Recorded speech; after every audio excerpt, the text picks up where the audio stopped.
తమిళనాడు రాజకీయం వేరు, మన రాజకీయం వేరు అన్న పవన్ కళ్యాణ్ మాటలు ఒకసారి ఆయనే క్రాస్ చెక్ చేసుకుంటే సరిపోతుంది. కుల రాజకీయాలు అక్కడ లేవు అంటే పక్కాగా కుల రాజకీయాలు అక్కడ ఉండేది. ఇక్కడ కులానికి ఓ పార్టీ లేదు, అక్కడ కులానికి ఓ పార్టీ ఉంటుంది. తన పేరేంటి, స్టాలిన్ పెట్టినటువంటి కూటమిలో డిఎంకేలో 29 మంది పార్టీలు. ఆ 29లో దాదాపుగా 10-15 పార్టీలు కంప్లీట్ కుల పార్టీలే. ఇప్పుడు అక్కడ కార్తీకు, కమల్ హాసన్, విజయకాంత్ ఓడిపోయారు ఇంతకుముందు.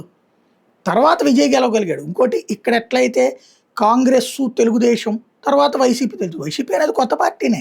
కాంగ్రెస్ వాళ్ళు ఇటు ఎమర్జ్ అవ్వచ్చు. ఇప్పుడు మరి లెక్కనైతే విజయ్ పార్టీలో కూడా బయట నుంచి వచ్చిన వాళ్ళు ఉన్నారు కదా. ఇప్పుడు ఆ సెందిస్టియన్ అనేటటువంటి ఆయన ఏఐడిఎంకే లీడర్, అట్లాగే డిఎంకే లీడర్లు కూడా వచ్చారు. కాబట్టి ఇవన్నీ కామన్. బేసిక్గా తమిళనాడులో మనకంటే ఎక్కువ కులపెచ్చ ఉంది. కులానికి ఒక పార్టీ ఉంది, ఆ పార్టీ వాళ్ళు ఎమ్మెల్యేలు అవుతూ ఉంటారు అక్కడ. అది గుర్తుపెట్టుకోవాల్సినటువంటి అంశం. ఇంకొకటి ఏంటి అంటే ఇక్కడ ఆల్టర్నేటివ్ పాలిటిక్స్ జనం చూసినటువంటి సందర్భంలో మిస్యూజ్ చేసుకున్నాం. అది సక్రమైనటువంటి పందాలో రెండు వైపుల తప్పులు ఎత్తి చూపెట్టడంతో పాటు మనదైన ప్రణాళికల్ని చూపించగలగటం అన్నది ముఖ్యం.